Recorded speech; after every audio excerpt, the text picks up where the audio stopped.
Hello friends, welcome back to our channel. അപ്പോൾ നമ്മുടെ നാട്ടിലെ ഇലക്ട്രിക് റെവല്യൂഷൻ നടന്നുകൊണ്ടിരിക്കുകയല്ലേ. അപ്പോൾ നമ്മൾ ഈ വ്ളോഗൊക്കെ ചെയ്ത് ഷോറൂം നടത്തുമ്പോൾ നമ്മൾ അതിനൊരു പാർട്ട് ആവേണ്ട ഒരു ആവശ്യമുണ്ടല്ലോ. അപ്പോൾ നമ്മളും ചെറിയൊരു ഇലക്ട്രിക് സ്കൂട്ടർ വാങ്ങിയിട്ടുണ്ട്. ഇതൊരു സ്റ്റാർട്ടിംഗ് ആയിട്ട് നമ്മൾ ആദ്യത്തെ പരീക്ഷണമായിട്ട് ഇലക്ട്രിക് സ്കൂട്ടറാണ് വാങ്ങിയിരിക്കുന്നത്. അപ്പോൾ ഹീറോയുടെ വിഡ V1 ആണ്. അപ്പോൾ ഞങ്ങൾ എടുക്കാൻ വേണ്ടി പോവാണ്. അപ്പോൾ അവിടെ ചെന്നിട്ടുള്ള വിഷയം ചെന്നിട്ട് കാണിച്ചു തരാം. ആലുവ പെരുമ്പാവൂർ റൂട്ട് അത്യാവശ്യം നല്ല തിരക്കാറുണ്ട്. അതുകൊണ്ട് നമ്മൾ ചെല്ലാനായിട്ട് അത്യാവശ്യം ലേറ്റ് ആയിരുന്നു. നമ്പർ പ്ലേറ്റ് വരാൻ വൈകൊണ്ട് തന്നെ വിളിച്ചു വരാൻ അവരും ലേറ്റ് ആയിരുന്നു കേട്ടോ. അപ്പോൾ ഏകദേശം ഒരു 6:15 അടുപ്പിച്ചിട്ട് ചെന്ന ഉടനെ തന്നെ ഡെലിവറി എടുത്തു. അപ്പോൾ അവരും പോകാനുള്ള ടൈം ആയിരുന്നു, അവരുടെ ഡ്യൂട്ടി ടൈം കഴിഞ്ഞായിരുന്നു കേട്ടോ. എന്നിട്ടും ഞങ്ങൾക്ക് വേണ്ടി വെയിറ്റ് ചെയ്ത് അത്യാവശ്യം എല്ലാ ഡീറ്റെയിൽസ് എക്സിക്യൂട്ടീവ് പറഞ്ഞു തന്നായിരുന്നു. കുറേയൊക്കെ മനസ്സിലായി. ഒരുപാടധികം സെറ്റിങ്സ് ഉണ്ടായതുകൊണ്ട് തന്നെ എല്ലാം തന്നെ ഒന്നും ഓർത്തിരിക്കില്ല കേട്ടോ. അപ്പോൾ കുറേ കാര്യങ്ങൾ ബേസിക് കാര്യങ്ങളൊക്കെ പഠിച്ചു വെച്ചിട്ട് ഞങ്ങൾ വണ്ടി എടുത്തിട്ട് ഇറങ്ങി കേട്ടോ. എക്കോ മോഡിട്ടാണ് പോകുന്നത്. അത് കഴിഞ്ഞിട്ട് ഞങ്ങൾ വന്ന വഴിക്ക് എല്ലാം മോഡും ഒന്ന് പരീക്ഷിച്ച് നോക്കി. പിറ്റേ ദിവസം അമ്പലത്തിൽ പോയിട്ട് വന്നിട്ട് ഡെയിലി പോണ വഴികളും അതുപോലെ തന്നെ എന്താ പറയുക ഉള്ളുവഴികളൊക്കെ അത്യാവശ്യം ഓടിച്ചു നോക്കി. എല്ലാ റൂട്ടിലും അത്യാവശ്യം എക്കോ മോഡിൽ തന്നെ വളരെ സ്മൂത്തായിട്ട് തന്നെ വണ്ടി പോകുന്നുണ്ട് കേട്ടോ. ആവറേജ് എല്ലാ കയറ്റങ്ങളും എക്കോ മോഡിൽ തന്നെ വലിച്ച് കയറി പോകുന്നുണ്ട്. അത് കഴിഞ്ഞിട്ട് കൂവപ്പടി പോയിട്ട് വന്ന വഴിക്ക് ഇതുപോലെ മോശം റോഡായിരുന്നു കേട്ടോ. വെറും മണ്ണിട്ട് പോലത്തെ റോഡായിരുന്നു. റോഡ് പണി ഇറക്കുന്നതുകൊണ്ട് തന്നെ ഇതിവിടെ പോയിട്ട് അതിൽ അത്യാവശ്യം സ്മൂത്തായിട്ട് വണ്ടി പോകുന്നുണ്ട്. വേറെ സസ്പെൻഷൻ സൈഡായാലും ബുദ്ധിമുട്ടോ കാര്യങ്ങളോ ഇല്ല. അത് കഴിഞ്ഞിട്ട് നേരെ MC റോഡുള്ള കൂട്ടുകാരൻ്റെ ഒരു സ്റ്റിക്കർ അടിച്ച് ചെന്നു കേട്ടോ. അവിടെ ചെന്ന് കഴിഞ്ഞാൽ അത്യാവശ്യം നമ്മുടെ യൂട്യൂബിൻ്റെ നമ്മളെ വെച്ച് സ്റ്റിക്കർ അടിക്കാൻ വേണ്ടിയിട്ടാണ് പോണേ.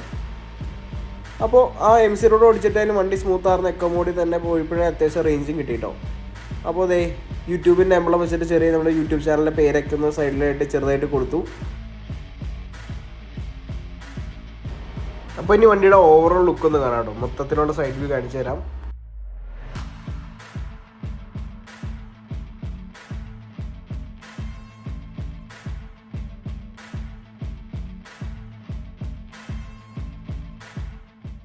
അങ്ങനെ സ്റ്റിക്കർ വർക്ക് കഴിഞ്ഞ് വണ്ടി ഡെലിവറി കഴിഞ്ഞ് നമ്മുടെ കയ്യിൽ ഫ്രീ ആയിട്ട് കിട്ടിയിട്ടുണ്ട് കേട്ടോ.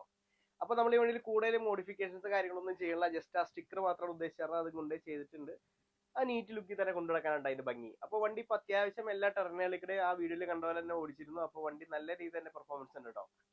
വേറെ റേഞ്ചിന്റെ കാര്യങ്ങളൊക്കെ കുറച്ച് ദിവസം കഴിഞ്ഞിട്ടും ഡീറ്റെയിൽഡ് ആയിട്ടുള്ള വീഡിയോ ഇടാം. അപ്പോൾ സ്വിച്ചിന്റെ കാര്യങ്ങൾ നോക്കുമ്പോഴായാലും എല്ലാവരും ആ വീഡിയോസിൽ ആകെ കണ്ട റിവ്യൂസിലൊക്കെ സ്വിച്ചിന്റെ ക്വാളിറ്റി മാത്രമാണ് നെഗറ്റീവായിട്ട് പറഞ്ഞത്. എനിക്കും അത് ചെറിയ രീതിയിൽ തോന്നിയായിരുന്നു. ഒരുപാടൊന്നും ക്വാളിറ്റി കുറവില്ല. നമുക്കൊരു ജോയിസ്റ്റിക്ക് നമ്മൾ കടയിൽ നിന്ന് വാങ്ങിക്കുന്ന ജോയിസ്റ്റിക്കിന്റെ ഒക്കെ പോലത്തെ ആ ഒരു ക്വാളിറ്റിയിലുള്ള സ്വിച്ചുകളായിട്ടാണ് തോന്നുള്ളൂ.